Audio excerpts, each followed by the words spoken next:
Playing the piano can be frustrating because there are so many skills that we have to learn. There are so many things that require so much patience. And we say all the time, you know, it's a marathon, not a sprint. I say it's actually much more than a marathon because learning to play the piano is just so intensive. There are so many skills, there's so much to do, so much to learn. But the good news is there are also a few quick tricks that can help us make fast progress with very specific skills. And sometimes these tricks really work like magic. So I know I often say, this is gonna be a short video. This is gonna be short and sweet. I've set a timer. We're gonna do this in less than 10 minutes, or let's see if we can do this in less than 10 minutes. Today, I'm going to walk you through a trick that's really incredible for technique development that helps with very specific issues in your playing. And it really will take you just a few minutes to apply this in your practice sessions, and you'll start to see progress on something very specific.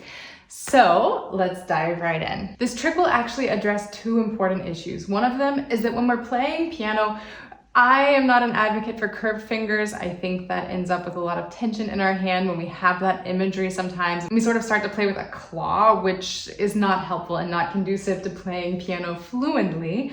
But there is something that's important, and that is our fingers need to remain, or best case scenario, our fingers remain in a convex position. We don't want this concave, we don't want that first knuckle collapsing, which does happen. I even catch myself doing it when I'm editing my YouTube videos, when I'm looking at the photos that I take for the images to set these up. I noticed that I do it too. So it's something that everybody does, at least from time to time, and there's absolutely no shame around it, but I have an amazing fix for you. It's going to address this issue, and it also, if you have any sort of like arpeggiated pattern that you find you're not quite moving the way you need to, you're not quite sure how to move from note to note, this is also a really good exercise for that. So first things first, we can actually just develop this by practicing our scales. What I want you to do when you're practicing your scales is actually to play every single note with one finger 6 times. So something like this. Let's do a D major scale.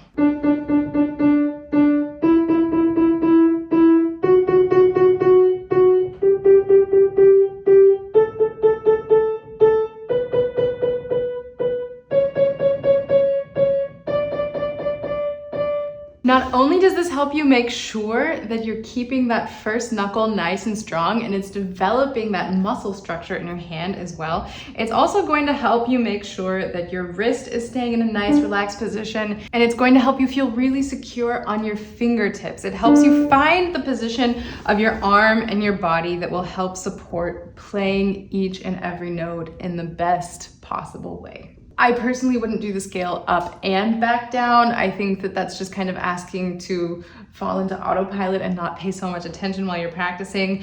But do each hand ascending or descending, or both if you want. And you'll notice that you'll start to find your way around the keys a lot more smoothly, and you'll just start to feel a lot more comfortable at the piano because you're going to know how to move in order to support every single finger. And then along the same lines, if you notice that you have a certain passage in one of your pieces that you're just not quite sure how to move between the notes, it works great for something like that too. I found sheet music for the song Burn from Hamilton, the musical, and because we see patterns like this a lot in piano music.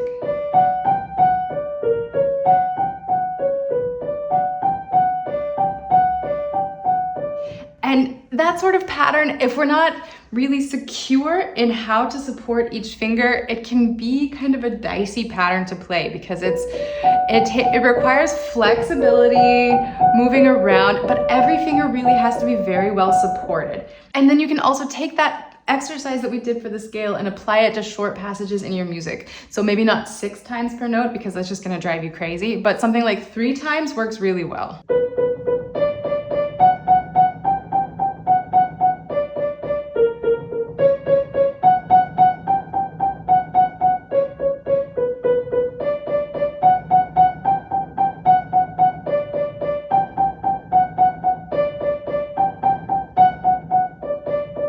It just forces you, if you notice, if you pay attention and you find ways to move really smoothly from note to note while you're doing those repetitions, it's going to teach your arm, your fingers, and your hand exactly how they can all work together to make this pattern really nice and smooth.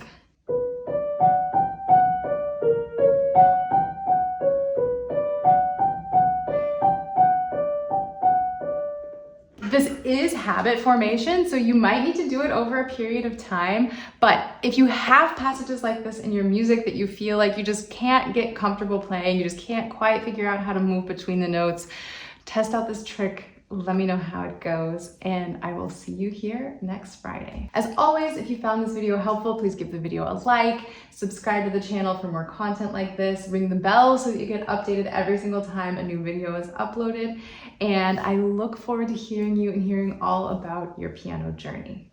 Until next time, happy practicing.